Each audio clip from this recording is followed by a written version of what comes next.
جیسا کہ ایک حدیث سے یہ پتہ چلتا ہے کہ یہی جو ہمارے محافظ فرشتے ہیں نا، یہ ہیلپر ہوتے ہیں ملک الموت کے جان نکالنے کے لیے.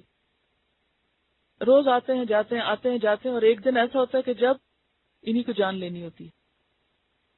جس دن موت کا وقت ہوتا ہے، یہ موت کا دن ہوتا ہے جو انسان کی، تو وہ پھر کتاب تو رکھ دیتے ہوں گے اور پھر وہ جان نکالنے میں شامل ہو جاتے ہیں، اور پھر وہ سپرد کر دیتے ہیں ملک الموت کے، اور ان فرشتوں کا کام ختم. انسان کی کتاب مکمل اور قیامت تک کے لیے محفوظ. جو کچھ کیا وہ سب اس میں ریکارڈ ہو گیا. یہ جو جان نکلنے کا عمل ہے، اس کی کچھ تفصیل احادیث میں ہمیں ملتی ہے. یہ کتاب ہے تفہیم السنہ سیریز کی قبر کا بیان، تو اس کا پیج نمبر 95 ہے. اس میں حدیث کے بیچ کے حصے کو تھوڑا سا میں پڑھوں گی، باقی آپ گھر میں خود بھی پڑھ لیجئے جا کے، تاکہ علم الیقین حاصل ہو آپ کو. پھر ارشاد فرمایا، جب مومن آدمی دنیا سے کوچ کر کے آخرت کی طرف روانہ ہونے لگتا ہے، یعنی موت کا وقت آتا ہے، تو اس کے پاس اس قدر سفید چہرے والے فرشتے آتے ہیں گویا کہ سورج کی طرح چمک رہے ہیں. یہ کس کے پاس آتے ہیں؟ مومن کے پاس. ان کے پاس جنت کے کفنوں میں سے ایک کفن اور جنت کی خوشبوؤں میں سے ایک خوشبو ہوتی ہے، کیونکہ روح کو بھی کفن میں لپیٹا جاتا ہے. جیسے جسم کفن میں لپیٹتے ہیں نا، ایسے روح بھی کفن میں لپیٹتے ہیں اور اس کو وہ خوشبو لگاتے ہیں. وہ فرشتے حد نگاہ کے فاصلے پہ آ کے بیٹھ جاتے ہیں جہاں تک مردے کی نظر جاتی ہے. پھر ملک الموت تشریف لاتے ہیں اور مومن آدمی کے سر کے پاس آ کر بیٹھ جاتے ہیں اور کہتے ہیں، اے پاک روح نکل، اے پاک روح نکل. جیسے وہ قرآن پاک میں بھی آتا ہے، یا ایتھا النفس المطمئنۃ ارجعی، واپس چلو، الیہ مرجعکم، اور اللہ کی مغفرت اور رضا کی طرف چل. ارجعی الی ربک راضیۃ مرضیہ. چنانچہ روح جسم سے اس طرح نکل جاتی ہے جیسے پانی مشک سے بہہ نکلتا ہے، ڈھکنا کھل جاتا ہے اور پانی باہر آنے لگتا ہے. ملک الموت اس کو پکڑ لیتا ہے، کیونکہ وہی جانتے ہیں کہ کس طرح اس کو سمیٹنا ہے. ملک الموت کے ہاتھ میں لمحے بھر کے لیے وہ روح رہتی ہے کہ دوسرے فرشتے اس سے لے کر جنت کے کفن میں لپیٹ لیتے ہیں. مجھے ایسی سین یاد آ رہا ہے کہ جیسے ڈیلیوری ہوتی ہے نا، تو بیبی کو ڈاکٹر لیتی ہے پہلے، پھر جو نرس ہے پاس، یا جس کو بھی ہینڈ اوور کرنا ہوتا ہے، لمحے بھر کے لیے دیکھ کے اس کو آگے دے دی. تو جس کی اصل ڈیوٹی ہوتی ہے وہ ایک دفعہ لے کے لپیٹ کے کفن میں پھر دوسرے فرشتوں کو دے دیتے ہیں.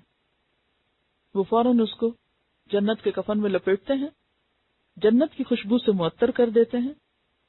چنانچہ اس روح سے روح زمین پر پائی جانے والی بہترین مشک یعنی مسک سے بھی اچھی خوشبو آتی ہے. پھر وہ فرشتے اس روح کو لے کر آسمان کی طرف جاتے ہیں. راستے میں جہاں جہاں مقرب فرشتے انہیں ملتے ہیں وہ کہتے ہیں، یہ پاکیزہ روح کس آدمی کی ہے، یہ کون جا رہا ہے؟ کیونکہ وہ تو دیکھ سکتے ہیں نا ایک دوسرے کو، ساری ٹریفک ان کو پتہ چلتی ہے. اور جو ظاہر ہے کہ ایک خوشبودار روح جا رہی ہے یا ایک خوشبودار کفن میں لپٹی ہوئی چیز جا رہی ہے، تو وہ متوجہ ہو کے پوچھتے ہیں، یہ کس کی روح جا رہی ہے؟ جواب میں فرشتے کہتے ہیں، یہ فلاں بن فلاں شخص کی ہے جو دنیا میں اپنے فلاں بہترین نام سے پہچانا جاتا تھا. یعنی دنیا میں سب سے اچھا نام جو اس کا تھا یا جس سے وہ معروف تھا، مشہور تھا، یا اپنی نیکی کی وجہ سے اس نام سے جانا جاتا تھا، تو وہ نام لے کے بتاتے ہیں یہ فلاں کی روح جا رہی ہے. فرشتے اس کی روح لے کر آسمان دنیا تک پہنچ جاتے ہیں اور اس کے لیے دروازہ کھولنے کی درخواست کرتے ہیں. پہلے آسمان پہ دروازہ کھول دیا جاتا ہے اور اس آسمان کے فرشتے مومن کی روح کو اگلے آسمان تک الوداع کہنے ساتھ جاتے ہیں. جیسے دنیا میں جسم کا جنازہ جاتا ہے نا، تیسے روح کے ساتھ اور فرشتے مل جاتے ہیں اور وہ سیکنڈ آسمان تک چھوڑ کے آتے ہیں اس کو. تو بالکل ایسے جیسے کوئی معزز مہمان گھر میں آیا تو آپ کیا کرتے ہیں، دروازے تک چھوڑتے ہیں اس کو. حتیٰ کہ فرشتے اس روح کو لے کر 7ویں آسمان تک پہنچ جاتے ہیں. ہر آسمان پہ اسی طرح ہوتا ہے، دروازہ کھلتا ہے آگے سے آگے سے آگے. اللہ تعالیٰ کی طرف سے حکم ہوتا ہے، میرے بندے کا نام علیین میں لکھ لو اور اسے زمین کی طرف واپس اس کے جسم میں لوٹا دو، کیونکہ قبر میں حساب کتاب ہوتا ہے نا. اسے احمد نے روایت کیا ہے۔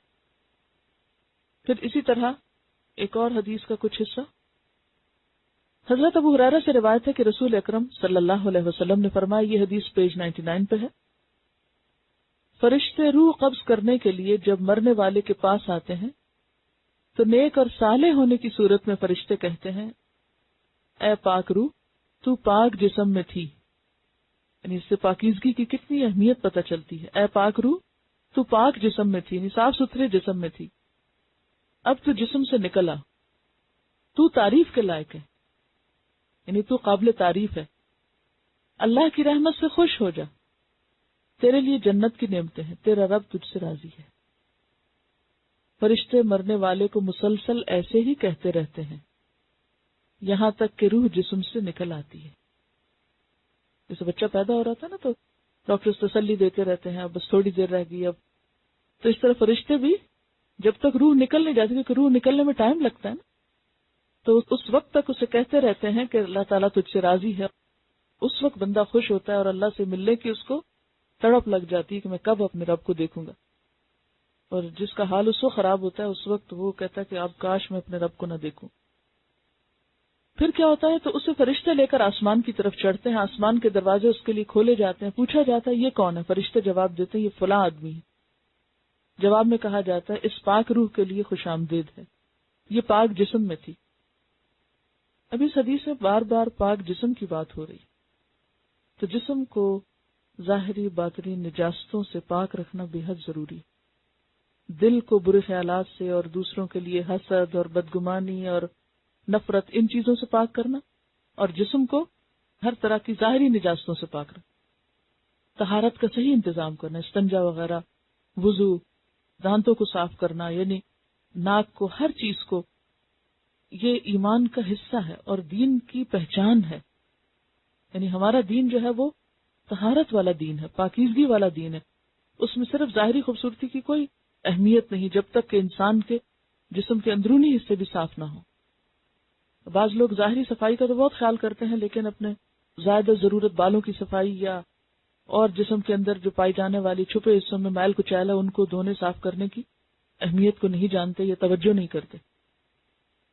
تو آپ دیکھیں کہ اسی لیے جو کوئی بیمار ہو تو اس کو بھی صاف کرتے رہنا چاہیے، نجاست میں نہیں چھوڑنا چاہیے، کیونکہ فرشتے خاص طور پر آ کر کیا کہتے ہیں کہ تو پاک جسم میں تھی، خوشی خوشی داخل ہو جا، تیرے لیے اللہ کی رحمت کی بشارت ہے، جنت کی نعمتوں سے خوش ہو جا، اور راضی ہونے والے رب سے ملاقات کی تجھے مبارک ہو۔